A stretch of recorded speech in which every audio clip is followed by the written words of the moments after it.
হোক, যে আমার সন্তানকে খুন করছে তাকে চিহ্নিত করে আইনের আওতায় নিয়ে আসা হোক।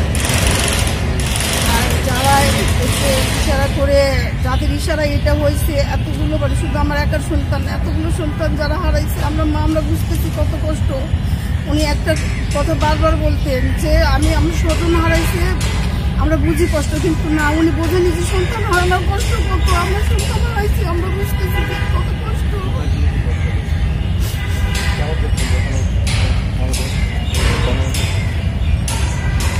আপনারা সবাই মেঘের বৃষ্টি দেখছেন, কিন্তু গুলির বৃষ্টি কে কতটুকু দেখছেন জানি না। আমি একটা মানুষ, আমি গুলির বৃষ্টি দেখছি যা আমি জীবনে এখনো চোখ বন্ধ করে ভুলতে পারি না, জীবনে ভুলবো না। আমার ছেলে ওর ছোটবেলা থেকেই অনেক মেধাবী, আর ও ছিল প্রতিবাদী। আমার ছেলে রাজশাহী কলেজিয়েট স্কুল থেকে প্রায় 30-35 হাজার স্টুডেন্টের মধ্যে পরীক্ষা দিয়ে নবম হয়। ও মানে সবসময় মেধা তালিকায় থাকতো।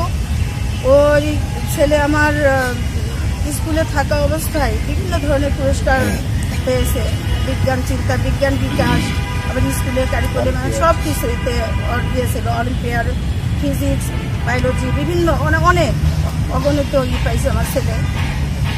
আর ওখান থেকে জিপে 5 মানে পরীক্ষা দেওয়ার আগেই বলছিলাম আমি ঢাকায় পড়বো, আমি ইঞ্জিনিয়ার হবো, বুয়েটে পড়বো। ছেলের ইচ্ছাকে প্রাধান্য দেওয়ার জন্যই আমরা নিয়ে আসি ঢাকায়। তখন ঢাকা সরকারি টুঙ্গি কলেজে বিজ্ঞান বিভাগে ভর্তি হয়।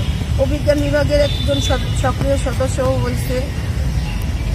ওখান থেকে আমি ছেলের লাশের আমি দ্রুত যেতে আসি, দেখি যে মানে কি করুন অবস্থা, এগুলো দেখিয়ে যাচ্ছে। আমি যখন হসপিটালের কাছাকাছি যাই সেই সময় দেখি যে একজন লোক চোখ খুলে এরকম করে হাতে ধরে নিয়ে বসে আছে।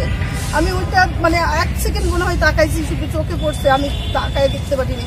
তারপর কারো হাত, কারো পা, কারো চোখ, কারো নাক, কারো এই পর্যন্ত নাই, মানে আর শরীর নাই, মানে ওগুলো বলার মতো না যে অবস্থাগুলো আমি দেখছি।